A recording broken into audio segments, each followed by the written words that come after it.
Okay, our first speaker for the afternoon session, Robert Rohner.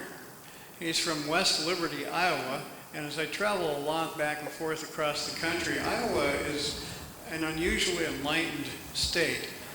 Advanced energy research and alternative energy is a big thing out there, and Robert is a big part of this now, and his technology that he's been duplicating and improving, the PAP engine, has been getting more and more towards production, and that's really a good thing. We're going to hear a lot about that here. He's a mechanical engineer by background, graduated from the Missouri School of Mines in 1970. He spent most of his career operating and owning Rohner Machines Works with about 150 employees, mostly working with farm implements. Bob and his late brother Tom have been involved in building this modern PAP engine, and so let's give a warm welcome to Robert Rohner.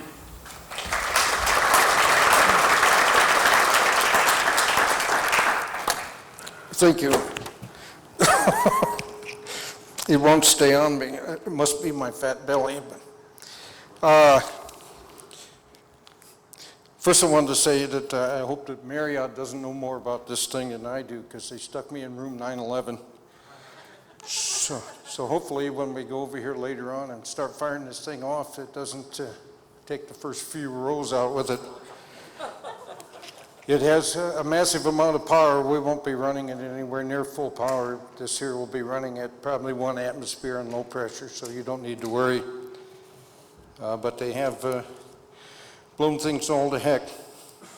We're here to discuss and maybe view some, and present some information on the gyrokinetic engines that we were involved with, my brother Tom and I. Maybe let you know a little bit about us. We've been attacked on the web quite often with being a fraudulent company, and everything that we do is absolutely real. I've got some people here with me that I would like to introduce. They're going to help me with the questions and answers. I'm a qualified and award-winning mechanical engineer, but physics is not my bailiwick, and I don't have the time left in my life to figure it out. So we've got a couple of good physicists here that possibly can answer any physical questions that you may have. So right off the bat, I'd like to start the introduction. Right next to me here is Dr. Mike McCubry. Dr. McCubry is an internationally recognized authority on alternative energy. He's an electrochemist at the forefront of cold fusion energy throughout the world. He's a director of energy research group at Stanford Research Institute in Palo Alto. I think some of you may recognize him. He did a 60-minute bit. In fact, I think you said they just replayed it on cold fusion being hot again. So Mike's very active in this new type of technology. And one thing that is supportive he can be, I sent Mike some videos of my, I did some test runs for about 20 minutes in length firing this test fixture. The unusual thing about it is that we don't generate heat. And it's a single firing cylinder, and I sent it off to Mike. He says, Mike, what do you think? In his response to me in his email, and I think it's very logical and sensitive, I'd like to read it to you. It says, Bob, I believe you and I trust your observations. I am confident that the PAP engine ran for extended periods and did not get hot enough to account for 70% of the energy being dumped as heat. Thus, the process is not thermodynamic and Carnot, and maybe the gas laws PV equal nRT do not apply. These are very strong statements that I do not make lightly, and I am not ready to make public until I have examined these systems experimentally for myself. But these are both statements about equilibrium conditions in a closed system, neither of which condition applies. I know that the plasma pulse produces electricity in large and strange amounts. Your two-capacitor experiment verifies this. So we have odd electricity and on energy, both real and I believe coupled. To really do the job well, we need a well-equipped lab and able experts willing to suspend disbelief. I'm impressed with your progress, especially since you're making it on your own. So Mike's been supporting us and helping us from day one. He's always open to new people, and I'd like to thank him for coming and supporting me today. Thank you, Mike. Next up and next over is Dr. Jerry Parker. He's a specialist in the field of diagnostic and radiology and nuclear medicine. He's chairman and founder of International Health Networks, clinical professor of radiology at the University of Oklahoma, a member of numerous scientific and medical professions. Has a deep interest in new technologies, a major supporter in CEI, which is a partner company that we're not involved with yet, but hope to get involved with soon. Importantly, he was probably my brother Tom's. So Dr. Parker provides steerage and oversight to the Rona Group in many ways. Thank you for coming, Jerry. Next down is Daniel Roberts. He's a fairly new participant with the company.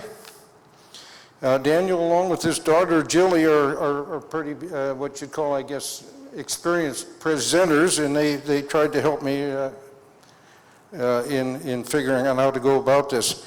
Daniel's a successful businessman, author, and currently attempting to rewrite the geometry of physics to explain what cannot be explained. He has a book out called Particle Mechanics, The Theory of Energy States, which presents a new atomic model that not only explains our plasma energy cycle, but also purports to explain gravity, inertial, and magnetics at a molecular level. I thank you for coming, Daniel. And finally, down at the far end is the old Kansas farm boy, Carl Moser. He's been with us since the PAP days, one of the few of them still alive besides me that was involved with PAP. Carl's main claim to fame is he's got a hellacious memory and he remembers everything he saw. So as we're resurrecting this technology, I go to Carl and say, hey, did you smell chlorine? Did you see this? Did you do that? And Carl always seems to have the answer. So he's very valuable, if for nothing else, than a fantastic memory, and I thank Carl for being here today. So now the next thing I'd like to do, I forgot to push the button. Oh, anyway, we missed the whole first video. That's all right.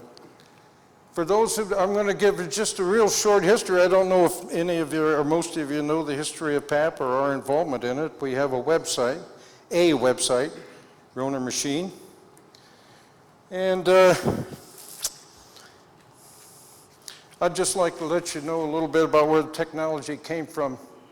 Back in 1980, a guy named Ernie Ingalls showed up at our door and said that he had this noble gas engine he wanted us to build.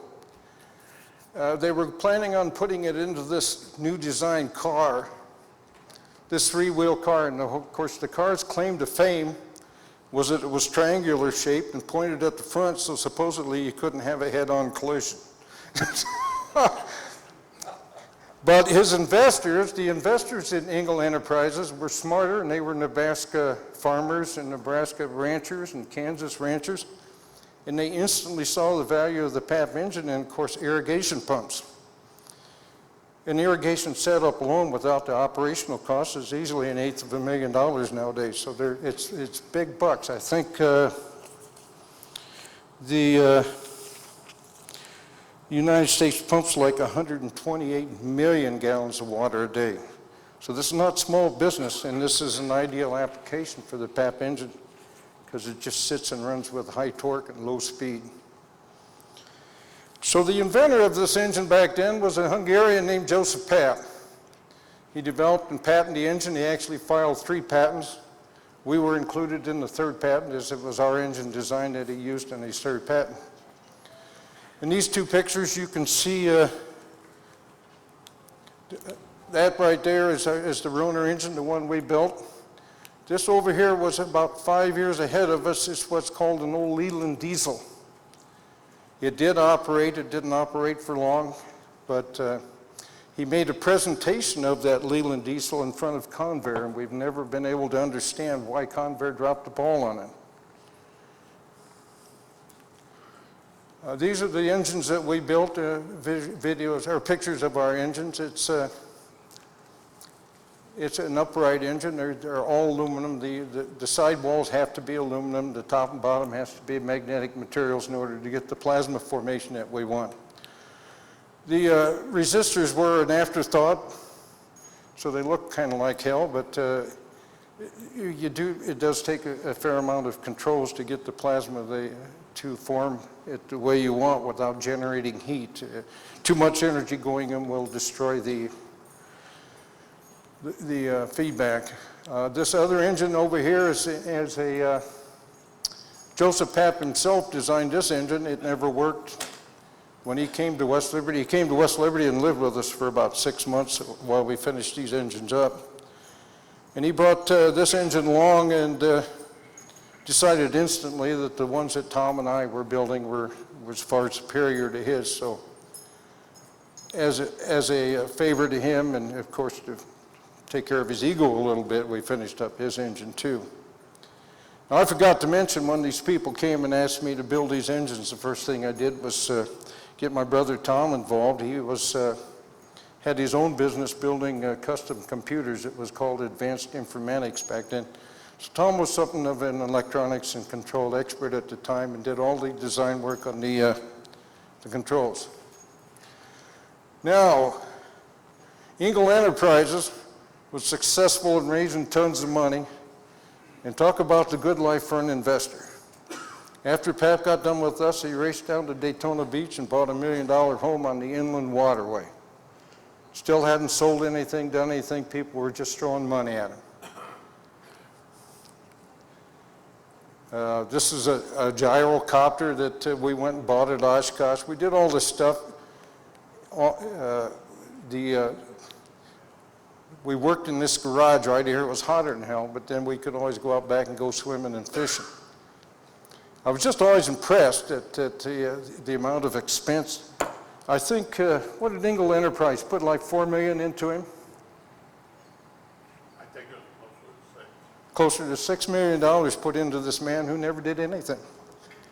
The only thing he had to do is show him the engine that we built for him. And when we got down there, this is his little lab in the garage. As you can see, it was very, very, very crowded. This right here is a glove box. The little buckets that you'll see pictures of later, we call them buckets. They're actually anodes and cathodes. Have to be filled in a nitrogen atmosphere because they have thorium, which is sort of reactive in air. You have rubidium that's highly reactive in air, and you have phosphorus in those buckets, and it's highly reactive in air, especially if there's moisture in the air. So the buckets were filled in this here box. It was donated by a guy named Mike Cheney from Vicksburg Refineries down in Mississippi. Over here is, this is his Pabst fuel mixer, an older version and a newer version that he built later. We never saw either one of the fuel mixers running. We still don't know if they were a necessary item or not. We don't need it, so far. Is this bad news or what? The lights went off. What's that? Nothing. No, that's a good point. Are these, any chance that the video will run, you think?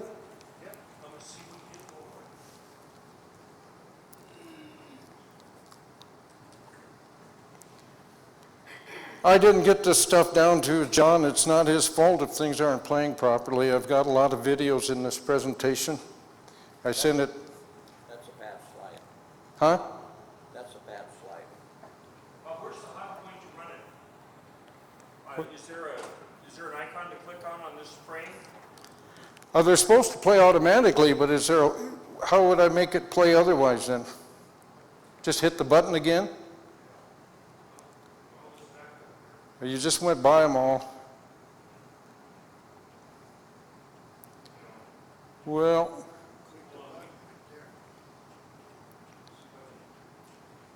Just skip the bad slide.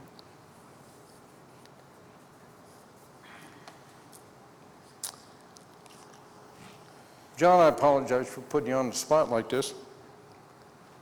I should have. No, that's next. It won't play. It should play automatically.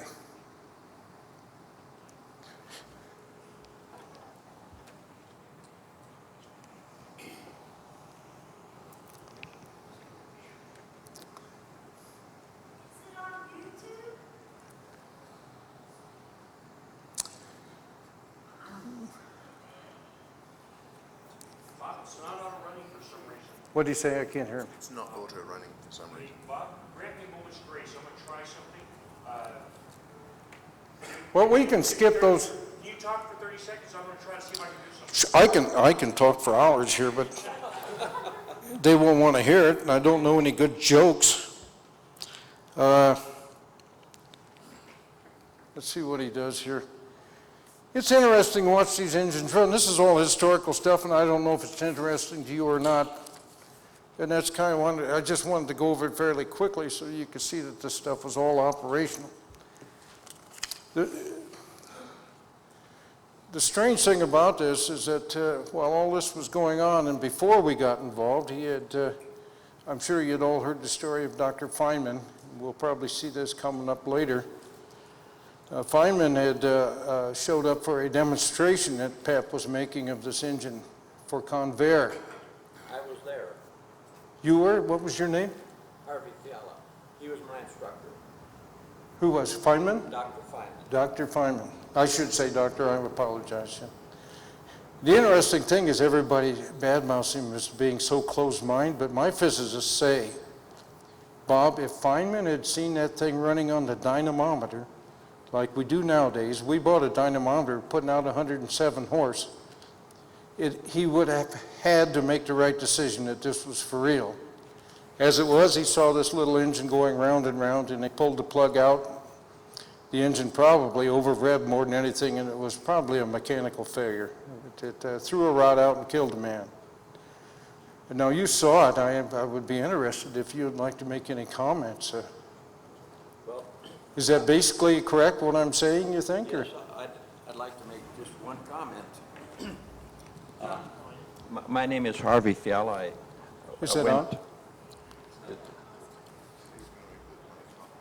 So I turn this on. He's going to fix you up here. This is amazing. I thought most people were. Test? We're not part of it. Okay. Huh? Cecil, did you know Cecil Baumgartner, by the way? Yes, but not real personally, but I Oh, do. okay. I believe he was there too. Yeah. Should be hot now, right? Test? Okay, my name is Harvey Fiala. I graduated from California Institute of Technology, and Dr. Richard Feynman was my instructor. Now, first off, I want to say that I think that this PAP engine is one of the greatest discoveries. It compares with lasers and nuclear energy and everything, but it got off to the wrong start for two reasons. One, PAP was too secretive about his formula for these noble gases. Secondly, the attitude of Dr. Richard Feynman. He said it couldn't work, and he unplugged it, and it sped up and built up so much compression that it exploded and killed someone on the spot. And I actually didn't witness it. I read it in the papers the next day. And but for those two reasons, that basically killed the PAP engine. And incidentally, a couple of years ago, there was a demonstration here, and I asked, hey, that sounds like the PAP engine. I don't know if that was you guys or someone else, but they denied that has no bearing to the PAP engine. Well, I'm glad you guys come out and call it the PAP engine, because it deserves the reputation of PAP engine, because I look upon that PAP engine, I've waited for it to be perfected, and apparently you guys have done that, and that's great news. So It'll always be PAP's engine. The process may have a different name as we go along, but it'll always be the PAP engine. That's it. right, and apparently, I just inquired earlier, it'll run at least 3 months on one charge of noble gases. So no more gasoline, no input air, no exhaust gases, no nothing. And it like ranks with laser and the atomic bomb and several things. It's one of the greatest things there is, really. Thanks for your comments. That's excellent to have somebody here like that. That's excellent. Well, should we just skip videos and keep going, John? Okay, Bob, I cannot find the video embedded into the document. I'm unclear as to what, It should be all part of that PowerPoint 10. They put it, it embeds right into, that's why the file's so big. It's almost a gig because of the video. I tell you what, maybe we'll just have to skip it. I'll tell them that it looked good. Probably get it off the website.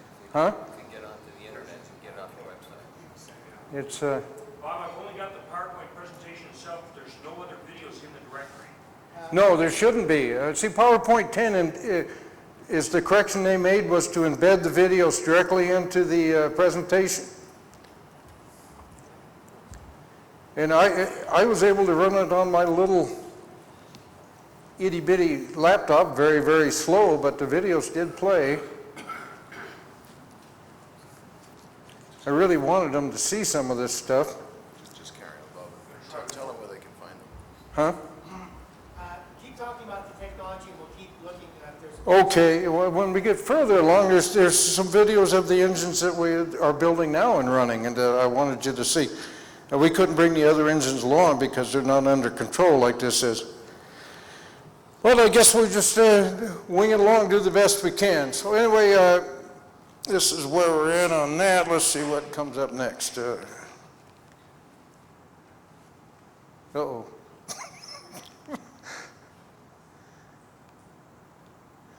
Now we're in trouble.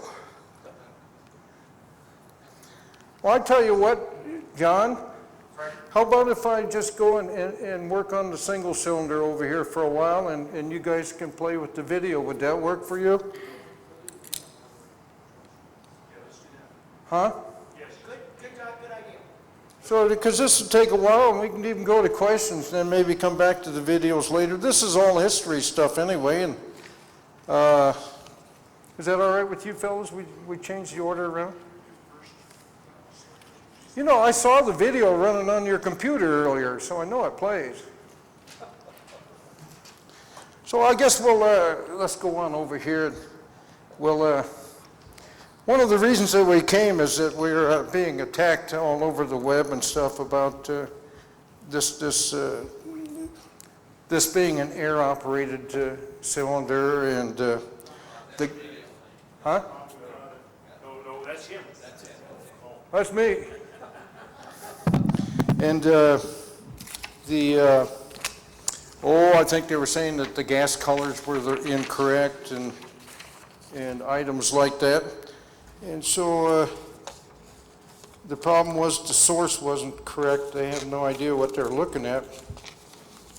And once again, I'm not going to be able to show you that either. But what I wanted to do today was to actually tear this apart real quick for you and show you the insides, show you that it's all wires. These are just return weights, and we have to balance the cylinder one way or the other. One of the criticisms, by the way, that we got was that this return weight allowed it to fire up with heat, and the return weight would drive it right back down. Well, ladies and gentlemen, if you have a lot of weight on here, you drive it up, the pressure is in the cylinder to raise it up. It won't go back down. If I put more pressure on it, yes, it'll go back down, but the next time it goes up, it'll pressurize even more. So you might get 2 or 3 strokes that way, but never anymore. It's a stupid argument.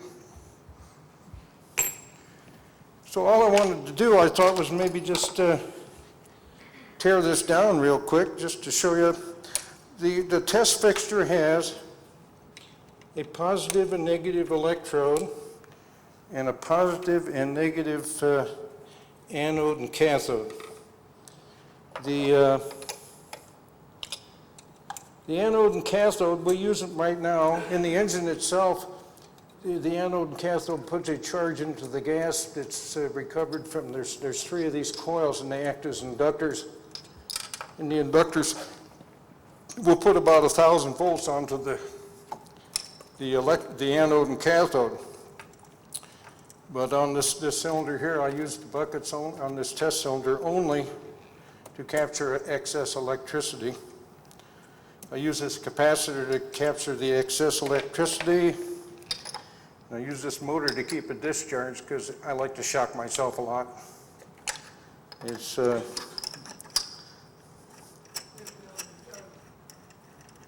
what's that? Keeps you on your toes. It does, yes it does. After a couple of them 40,000 volt zaps and stuff, I said, oh, this is good life. It's a shame that, oh, wait a minute. Oh, he's working on it. I was going to say, otherwise I could run the slides forward.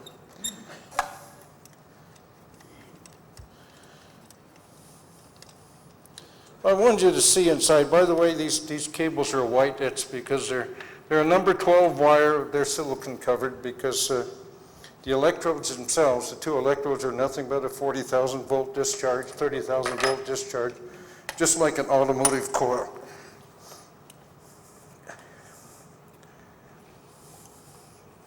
Okay. Now what I use on this cylinder is, this is nothing but a double acting air cylinder. When you're doing this kind of experiment, and it's not uncommon to overshoot and weld something up. And so I can buy these double-acting weld cylinders off of eBay for $50. If I score one of them up, I can just put a new one on. Nothing fancy about it, just a double-acting cylinder. This here is just a vent for the top half of the double-acting. Anybody have any doubts about what they're seeing? You understand? Okay.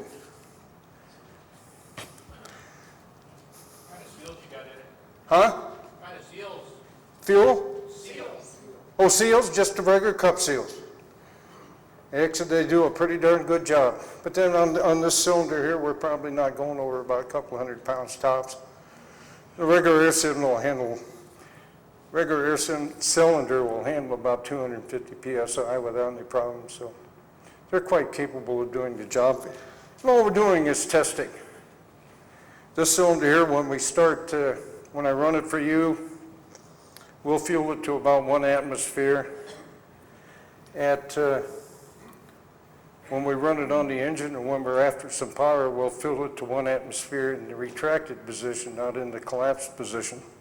So in which case your pressure will go up by at least a factor of 5.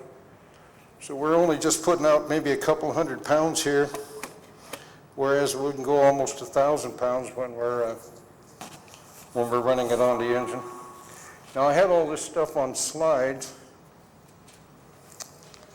and I wish I had a mirror or something, because this is the part that you need to see.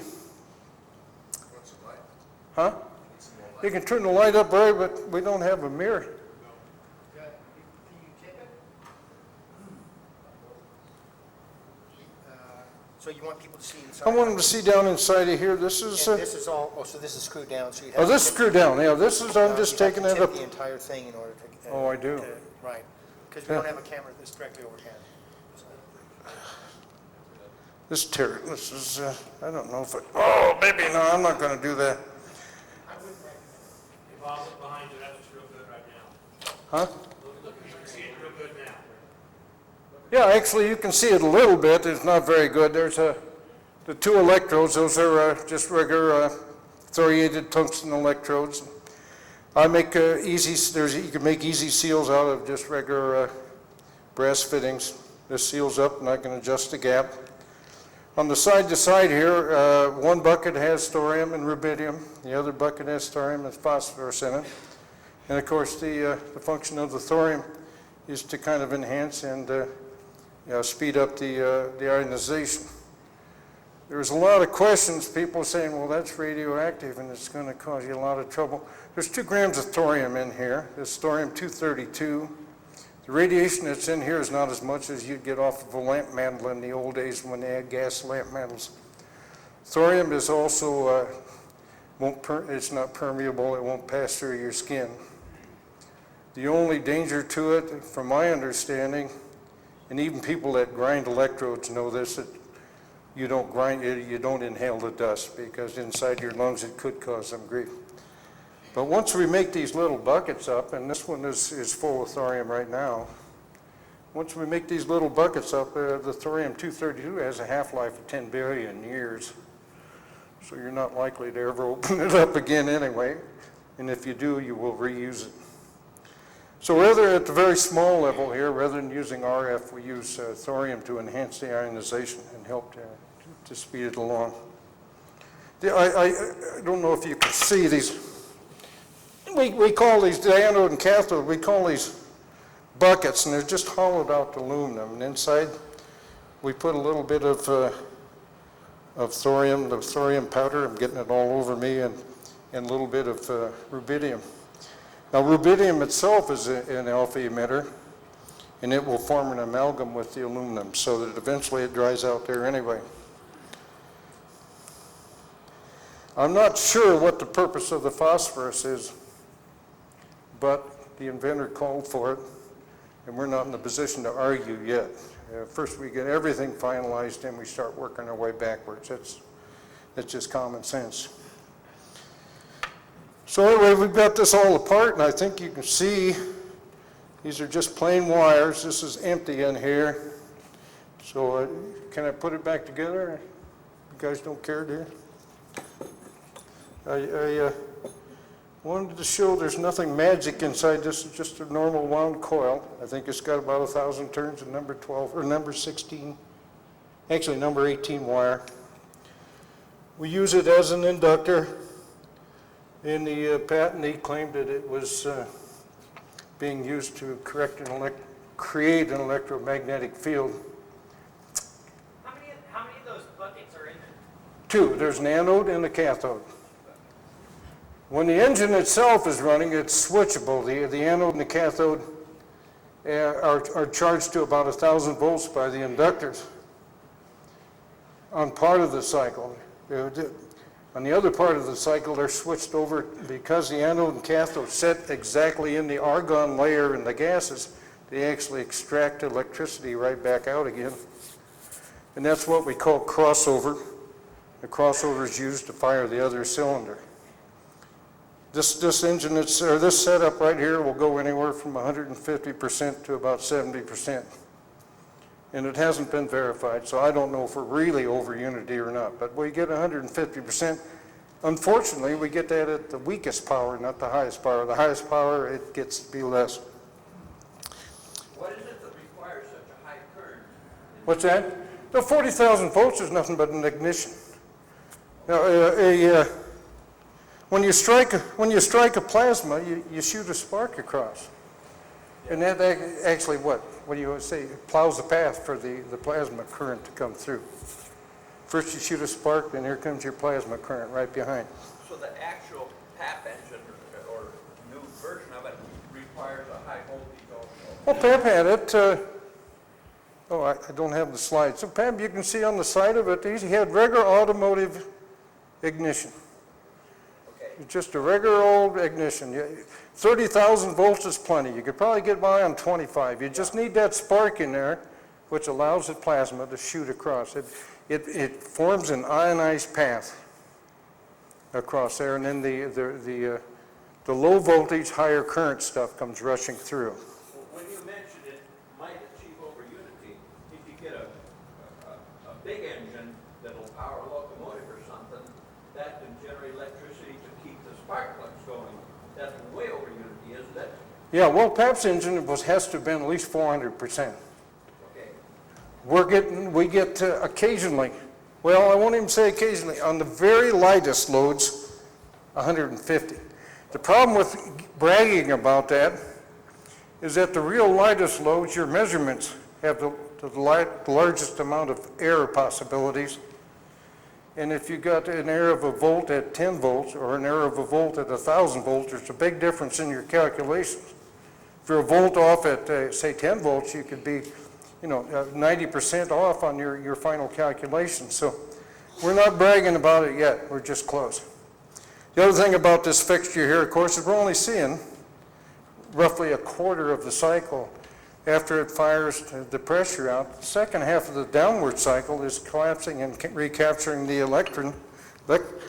the electricity to pulse and fire the other cylinder. We really tried hard to get we built up a lightweight engine to get out here, but we just didn't get the controls finished.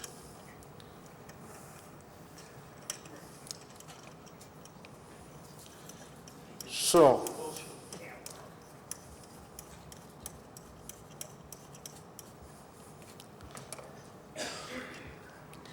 actually, I should show you something else here. It's kind of fun.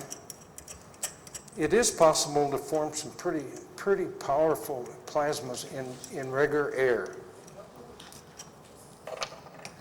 It is inefficient. It doesn't give you the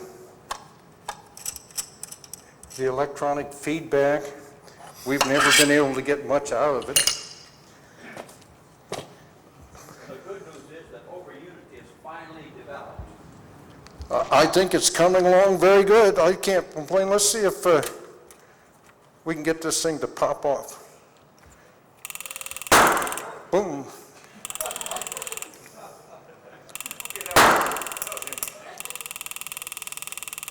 That's a plasma in air. In fact, the matter is, if we don't have too many currents of air, after we get it to work, it will keep on going without the high voltage. You can't see in there, there's a spark jumping. The igniter jumps, then the low voltage comes on and rams a whole bunch of current through there, and you get that loud pop.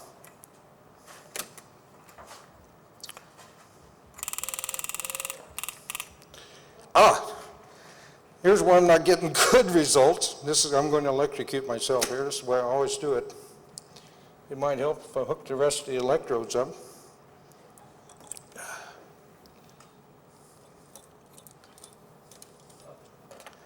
I thought my spark wasn't going correctly every time. Everybody see what he's doing now? I'm just reconnecting things that, let's see if it won't work better. I seem to be getting a short here somewhere. Just a minute. You maybe burned something out with that spark. No, that wouldn't hurt anything. The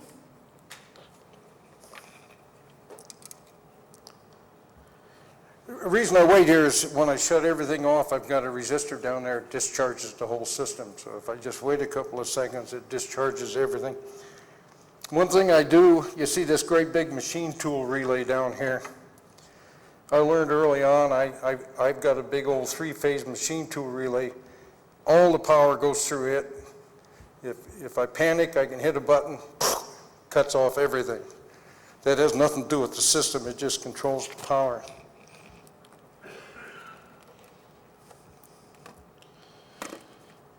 Well, I'm not sure here, folks. It sounds like we got a short somewhere.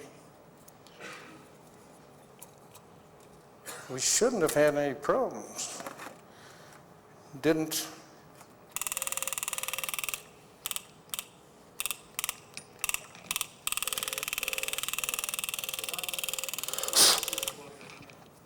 Huh?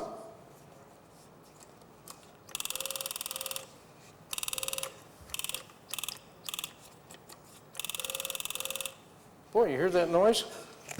Oh, I bet it's just sitting too close. Let's see what happens here.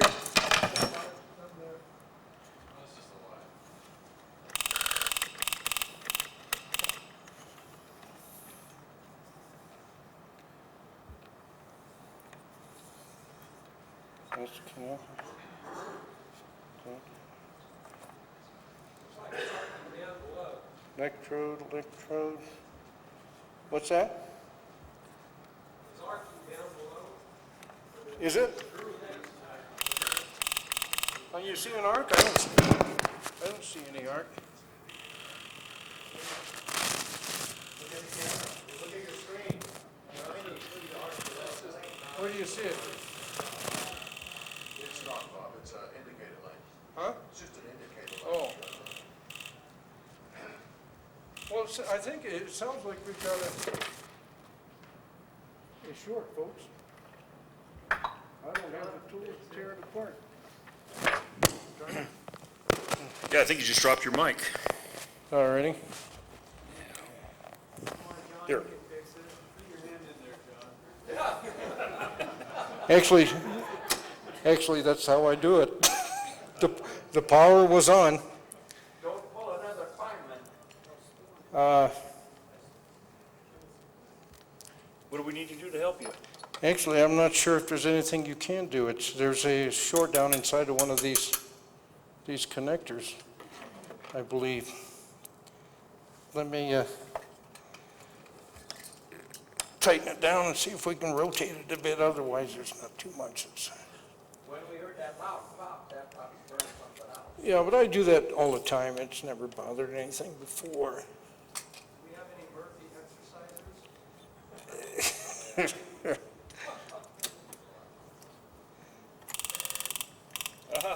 Well, I can't hear what it. I are hearing the pass the fire getting ready to go. No, it's got a crescent wrench? Yes, we do. By God, can I see it? Oh, I'm sorry, because this is not the fun part.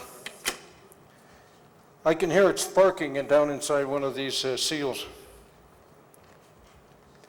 Just as Mike told me, he said, "Well, these things always go bad at these shows." I bet I did these 100 times. Let's see if we can find something inside one of these.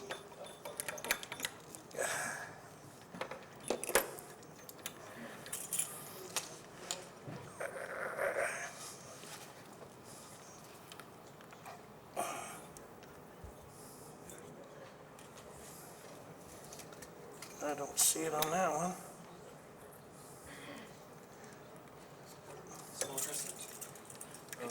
I'm in good shape here. No, thank you. Thank you. We're good to go. You good?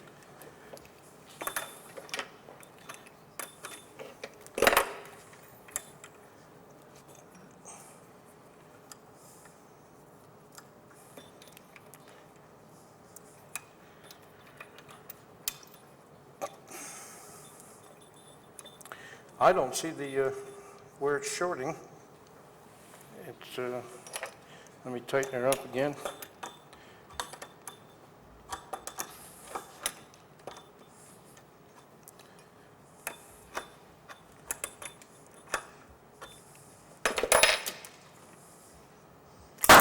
Hey, there it goes. I think that was a positive on the test. Yeah, now it's arcing correctly. We had a short down in there somewhere. Was shorting to the, all I'm doing right here is just shooting the spark without watching the voltage. We can, it goes like that, yeah. Okay, I'm awake. When conditions are right, we can keep right on popping this thing without adding more voltage to it, believe it or not. The plasma will maintain itself down inside that chamber. I'm sorry for the delay there. Huh? Bob's hair always stands straight up. Don't apologize, it's been fun. Well, now we'll put it together and see if we can get it to go here.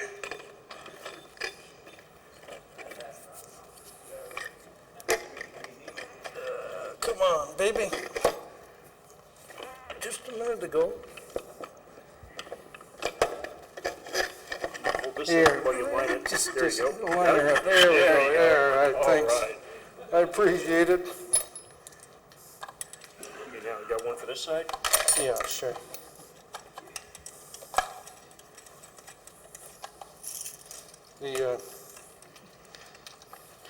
Part of the main point of this thing was to show that this is not an air operation. And the other thing was to point the color of the gases as we fire it, because I'm going to load it with an inert gas mixture, and it's right out of Pap's video. Out of his patent, and it's roughly 35% helium, and on down to, okay. Whew. We got by that part.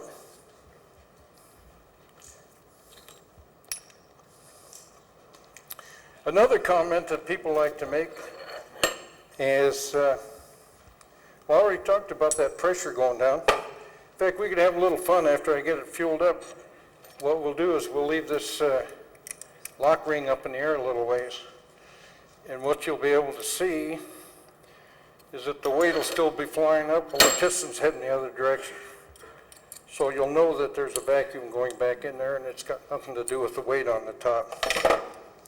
Okay? So now we've got to do some stuff here. This is the only 110 volts I use, and we're going to suck the cylinder out. We have to vacuum it as dry as we can get it.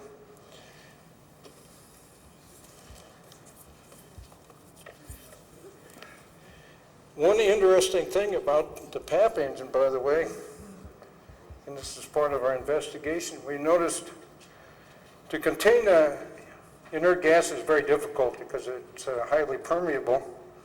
We had probably an 1.5 inch V-stack seal, and we noticed that PAP had taken all the V-stacks and pointed them out, which means he was more worried about external contamination getting in than it was about his gases leaking out.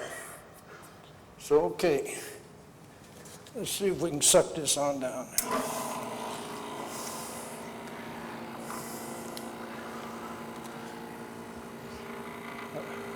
You can't see the gauge here. I have a gauge, and it's going to run it down to pretty close to a -30 on the inches of mercury.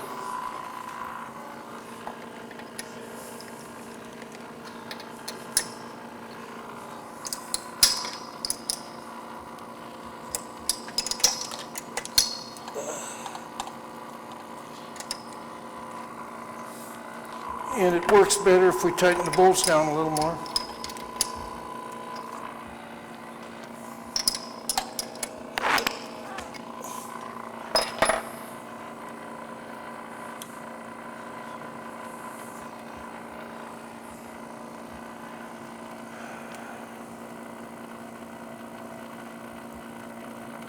What I'm doing right now is just making sure it's holding pressure, make sure I've got things down tight.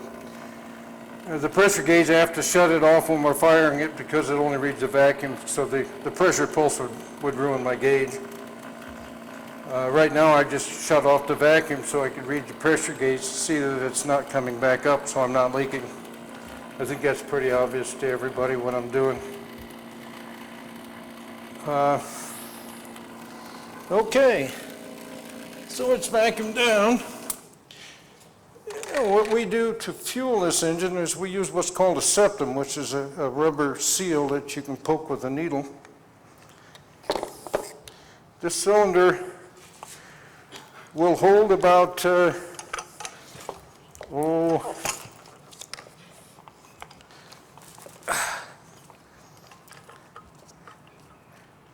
right around 200 cc's. So we will just go ahead and run ourselves up with about 200 cc's of gas here, and then we'll inject it into the engine. What gas is in that cylinder? This is the exact PAP mixture. It's not the mixture we use, but it's the PAP mixture, and it works. Do you know the PAP mixture? It's right off of this patent. I'll read it to you if you like.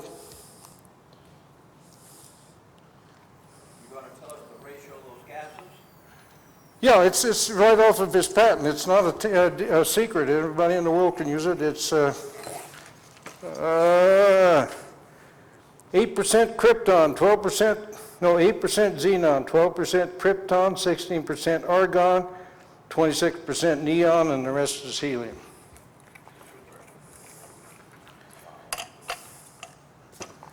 It's all the inert gases, but what? What's the highest one? Radon, that's right. So we'll go ahead now and fill the cylinder up. We're going to fill it just to 1 atmosphere because we don't want to create too much power today. We just want to show that it works.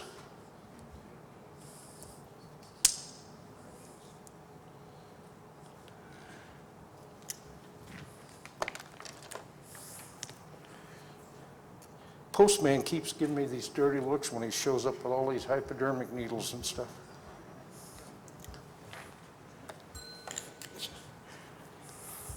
It's amazing how well they work, though. Say 1,000 cc's? Huh?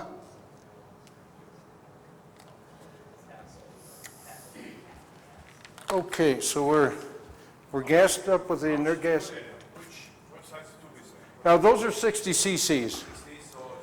So there's about 240 cc's in that chamber that's down in there. Shut my gauge off here and shut this off. Okay, everything is sealed in the cylinder. There's no intake and no exhaust whatsoever. I put this little mirror down here just so you guys can see it flashing when I'm shooting it. And you'll know what color the gases are. So let's watch. I think maybe that'll go flying if I've got it right. So you see the cylinder's going down before the weight is. So you know that it's the vacuum. It's not no weight pushing the thing down. It's I charge it up here and we fire it.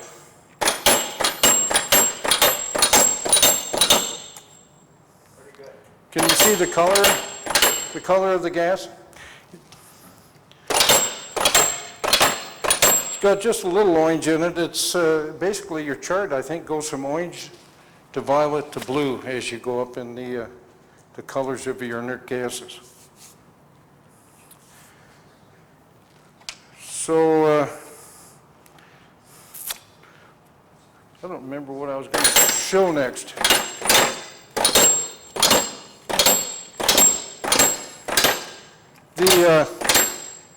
If you got the videos going, I'd like to, this test fixture here was made just to come out to the show, and it's kind of a lightweight. The one back at the shop, we can fire it to probably 180 revs per second, per minute. This one won't go that fast because I have to keep the charge current down. We're only using, energy-wise, the big engine uses, like I said, 1,000 volts. I forget what the capacitance is, but we're only using 72 volts, so we have to use a much higher capacitance in order to generate the energy that we need to make this stuff happen. If you understand me, the energy in your cylinder is 1/2 CV squared. So if you go from 72 to 1,000 volts, well, you can cut the capacitance way the hell down. So that means you're not charging. But when you're charging, I think there's pretty close to 30,000 UF here. It takes a pretty good resistor to limit the amount of charge going in there for this demonstration. I use a couple of wire wound resistors down there, about 3.5 ohms each. And they're pretty warm right now. Now, cylinder-wise, you can look at this thing. The cylinder is sitting at 77 degrees. I don't know what the temperature is in here. Well, it says 73 up here, 75. With the cylinder down here, we're reading 77. So we've got maybe a little increase in temperature. I'm not sure where it came from. The longest I've ever ran this, and I've ran this for Dr. McCubry for his research, I ran it for 20 minutes, and we had a net increase of about 2 psi. And I frankly didn't sit down and convert that to temperature, but I think it was only going to be about 2 degrees increase after that long of a cycle time. So, yeah, somebody want to come up and play with it? But, you know, it's just a matter of charge and fire. If we pump it up with some more gas, we won't have any problem at all with, I've had as much as In fact, if we got the video going, the nice thing is there's one of them where I just got tired of loading it, and I set a car battery on top of it too, where I threw the battery off the top. But I like to take chances. I don't know if it's got enough of a charge to handle this or not, folks.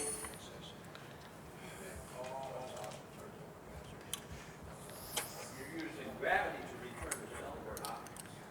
What's that? You use gravity to return. Yeah, my test cylinder back at the shop, the way we've got it set up is we have a 2-inch cylinder on top, air cylinder.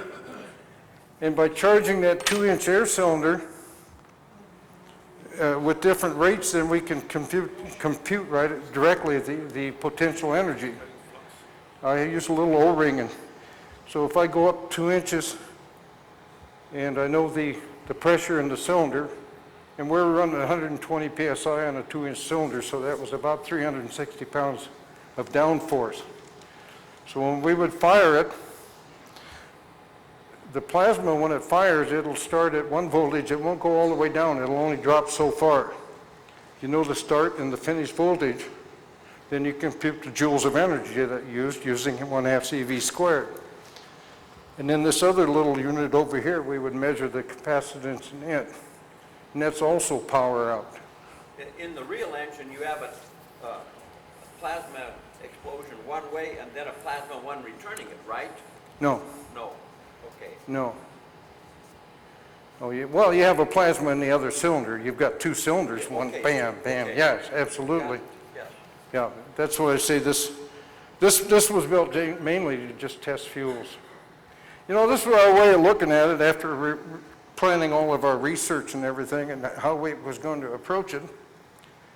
We looked at all the videos and we studied up and we did our research, and we realized that it wasn't going to be the electrics. PAP always had the electrics built by vendors. Tom spent a lot of time with PAP, and they discussed it very seriously as to how to do it. The timing on the PAP engine was controlled by an EEPROM, which Tom burned in with his computer. PAP would have had the ability to change the timing on an EEPROM, right? So it was, we finally came to the conclusion that the switching just was not the answer. Okay, well, mechanics, it can't be mechanics. Well, it's, what does that leave? Fuel mix. Fuel mix and maybe voltage levels, right? So that's the way we went at the research, is we kind of, no, every time they criticized me for taking so long on these different fuels and different things, but we, every time we try a new fuel, we have to go through the North Pole, South Pole on the coils and all the other variabilities. It's hard to figure out how PAP figured this all out by himself. It's some kind of revelation from above or something. He's a pretty smart guy, and I'll tell you what, he was also, what do you call those people that never sleep? Yeah. He never slept. He worked all night, Wow. partied all day. Hell of a lot of fun to drink beer with. Heck of a German. Well, it's all part of it. Anyway, he was very paranoid. But there's a term you call people that don't sleep. That, huh? And he was, the reason that he never revealed it, and he always told me, he says, Bob, I'm making good money right now, and as soon as I tell nobody, I will never get another cent. That's just exactly what he said. And he denied the whole world this invention. You know, I thought, back then I thought, well, you son of a gun, only worse than that, but I thought, nowadays, after seeing what goes on and the way people grab things and take them and run, I mean, there's Sabori out there, he's showing my engines all over YouTube. He's put a voiceover over my engines and telling everybody it's his stuff. Tell him what it is. You ever watch the Sabori videos on YouTube? Yeah, there's pictures of that, well, we can't see them. There's pictures of my engines running on YouTube that the guy has blurted out so you can't hardly identify it, and then he's talking, well, this is what we do next, and this is what we do next. So, you having some luck? We're not able, I'm unclear as to where the videos went. I even had my text look at it. I'm sorry. I'm John. Pleased to meet you. Actually, I'm kind of a sorry individual myself. I Yeah. try never to admit it in public, you know. It's typical macho American male ego issue. I don't want to bruise up my ego. Okay, well, what I'll do when I get back, my website is ronermachine.com, and I'll take these are nice short videos that don't waste your time. It just shows little clips of this and that. I will put that up on my website so you can, I want you to see this stuff. It's interesting what the man has done. That's very gracious of you. Thank you. You know, he's There's still enough time if you want to whip through your slides for everyone. It's, we're going to be Oh. kind of pushing things a little bit, but I think you can make it. well, how's time-wise? Are we okay? Well, we're actually getting close to crowding the time, but we're going to give you Oh, well, I want people to ask questions too, because we've Start been, plowing slides and let's see where we get. okay. Let me turn this off before I zap myself. I don't know what else up here. This, like I say, you guys, earlier you saw, that's our engine. And what they did is they called me up, Tom and Carl Mosier stayed down at Florida and helped Pat get going. It took him about 2 weeks to get the engine running after we got it assembled. Once he got it going, he had no speed control. It only run 120 RPM. That took him several months to get worked out. As soon as they got it worked out, they called me up and said they wanted to do some horsepower tests. So I went down to the local farm implement place and bought an AW tractor dynamometer, which is meant to, it comes with wheels so I could haul it to Florida. And I don't know if you're familiar with tractor dynos, but you pull them out in the field and you hook them up to the PTO on your tractor to fine tune your, so it's perfectly capable of handling any horsepower this would put out. And when the engine was certified by this Dr. Nolan down in Oklahoma, they had independent diesel come out and verify and certify that the dyno was operating correctly. You see, if you're using a laser pointer, remember you got to push real hard when you push that button. So it, Yeah. we make it so it doesn't come on accidentally. So anyway, this once we got the dyno going on this thing, well, oh, hey, something moved. This video here would have shown it running at about 700 RPM and about 700 foot-pounds of torque. The engine is highly linear in its torque development. It seems to stay the same anywhere from 100 up to about 700 or 800 RPM. Highly linear, so you always know where your horsepower is at. And they're fairly heavy cylinders, so I don't think the engine is ever going to be running the way we built it anyway, at more than maybe 1,000, 1,200 RPM. But it's got the torque and horsepower. That doesn't matter. It's just a matter of gearing it up for the new type of engine. I don't know, what does a modern diesel run at? Are they in 2,000? I really don't know. Huh? What was the question? Diesels, what do they run at, the modern diesels? Because this engine's similar to a diesel. I don't think it'll ever be a good engine for automotive. It's not responsive enough unless you're using it maybe as a electrical generator or something like that. The inventors thought this engine was probably, the one we built here was as small as it could go. See if I can get it to go somewhere else here. What am I supposed to point it at? Anything to think?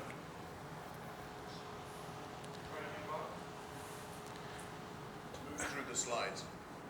Actually, what'd you say? Let's just give up on the slideshow anyway. My golly, should we go on to questions and stuff?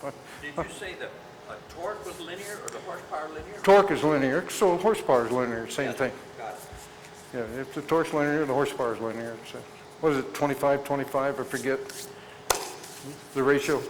Torque times horse, it's torque times RPM divided by 25, 25? I forget. God, I don't know. 52, there you go. I think you're right. I think you're right.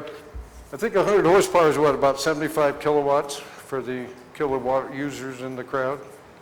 So, which is a nice size. You know, a home, I think, usually peaks around 15 kilowatts. This engine would have no trouble at all powering your home all the time. The longest, the people always asking me how long will it run, Pap always said it would go anywhere from 1,000 to 6,000 hours. The longest we ever watched it run, Carl and I, is that Pap started it up and actually let it run for a week. So it wasn't under a dyno load at the time, but it just sat there and cranked away. Many people just like him, just like Feynman. In fact, I think Feynman is the only guy that I know that ever said he didn't believe in it. Everybody that has seen this thing. One of the reasons this Pap could get away with collecting money like crazy, buying all these homes, taking all these world tours, is that nobody dared to sue him because you see this thing running. You cannot find what's wrong. You cannot find where he's cheating. It's got to be real. So everybody just clams up waiting for him to do his job, which he never did. So I think maybe we could open up for questions. I sure apologize, the show wasn't the way I wanted. There's a lot of things I wanted to show you, and I'll put them on my website. It's ronermachine.com. I have one website, that's all I got, one website. It's ronermachine.com, and I will put the whole presentation up there, the videos, because you should watch them. Yes, sir. What's the significance of the coil? Were you magnetizing the plasma there? What's that? Were you magnetizing the plasma? I use the coil, you get just a little kick of inductance kick there, too, yes. Didn't that generate the spark? Huh? Hey, Bob, if you want to take questions, we'll have them line up here by this microphone over here. Did you want to take questions? I think, okay, yeah, I do. Do you want to ask some questions, or you want to go get some beer, or what? And I'll give this mic to your panel in case they have something. Oh, he's asking the question. I'm supposed to be over here, okay. You can answer yourself. I'm just going to come up here. Go ahead.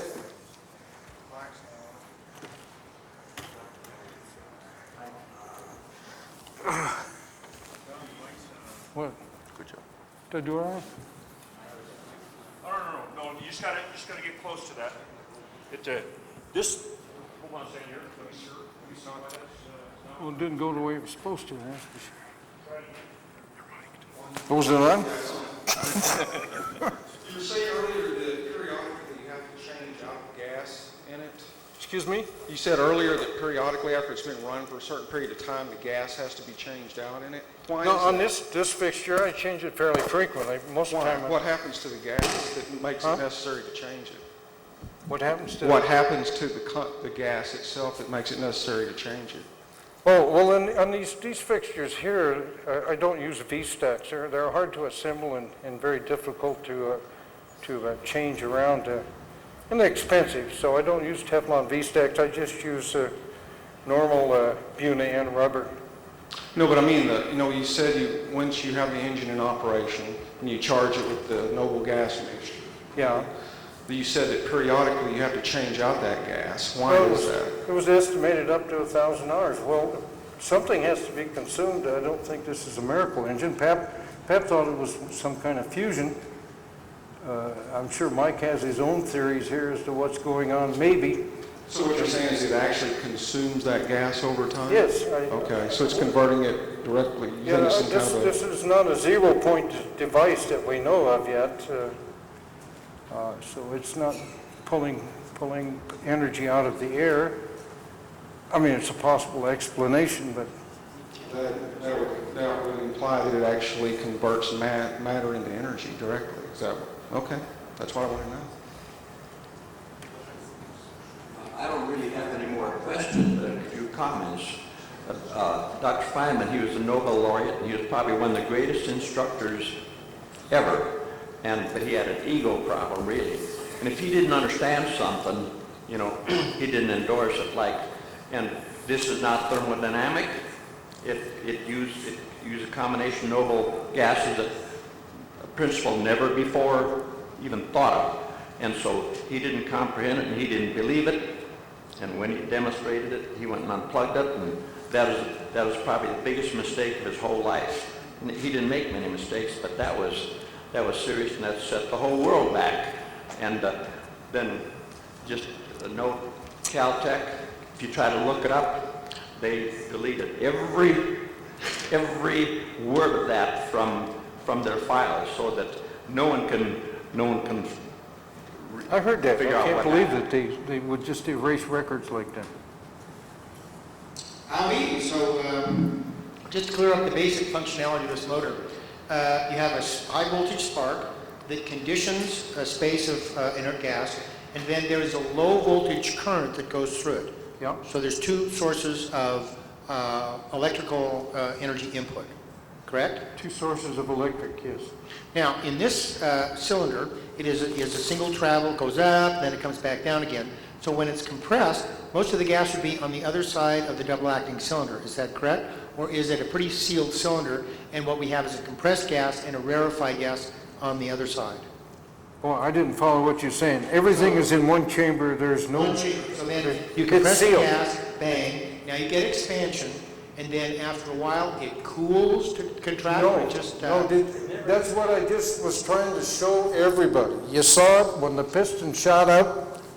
As soon as the power went off, boom, the piston heads right back down. It don't wait to vent heat.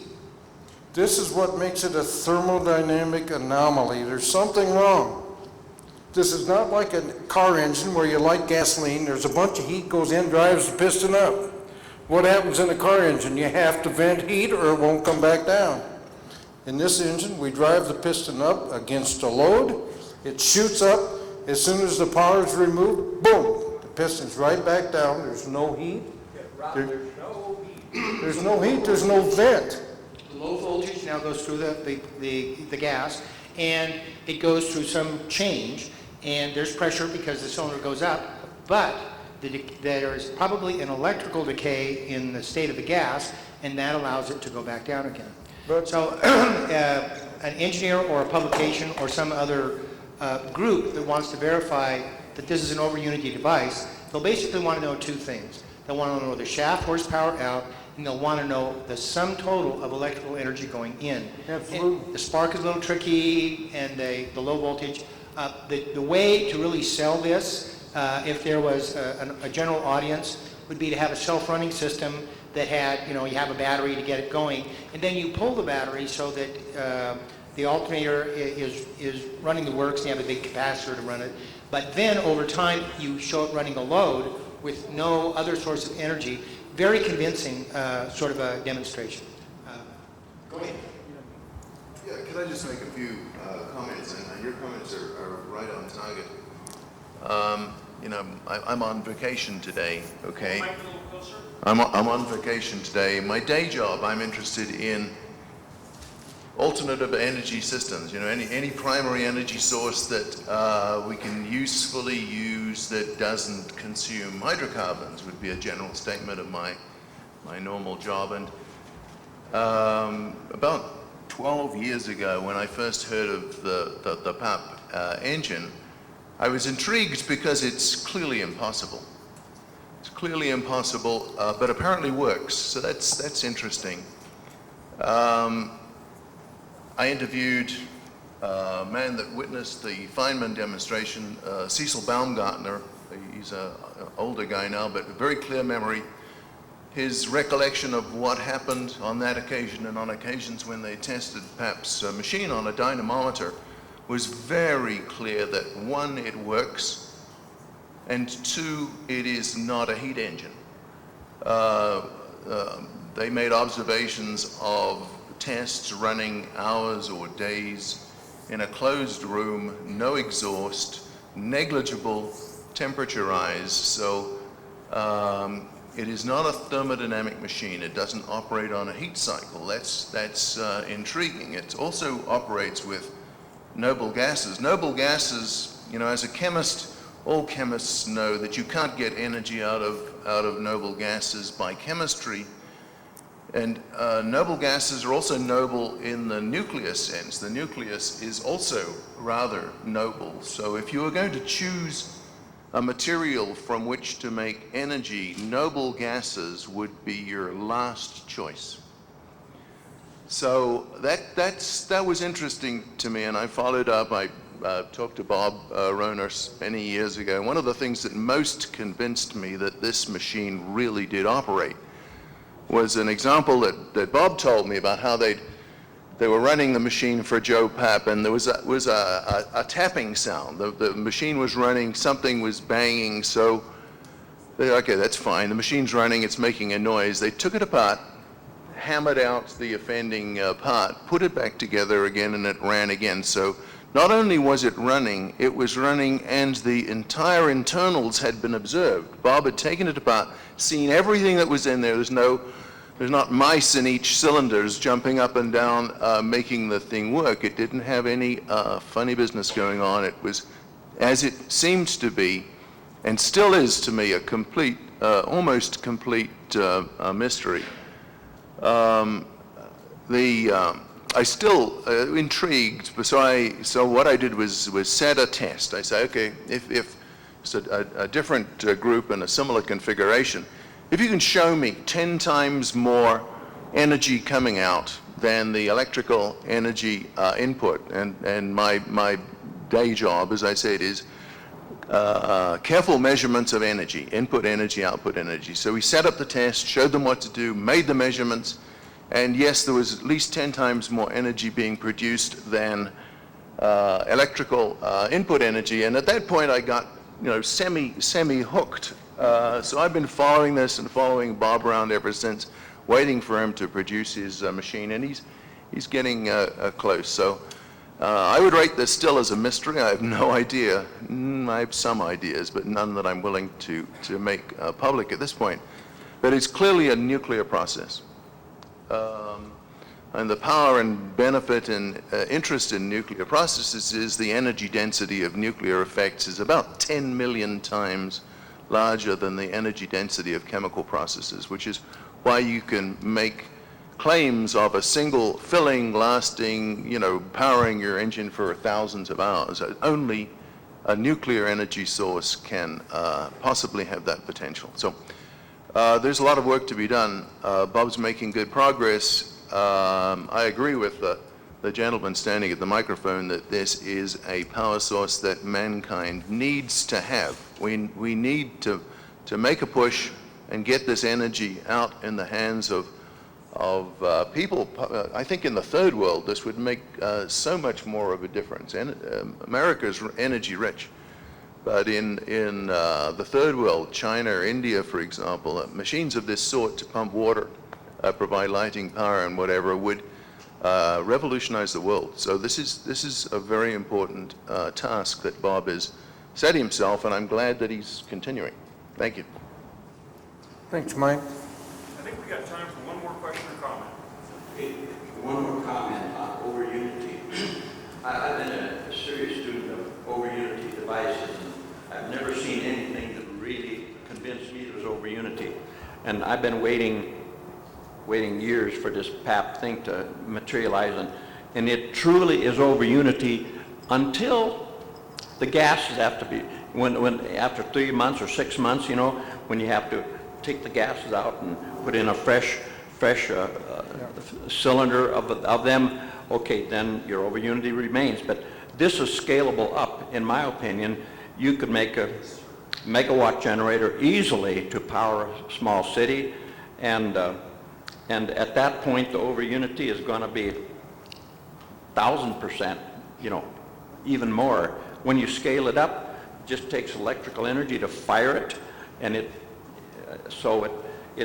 the first over Unity device that I'm aware of, and I wait for it to get into real production, So that's it.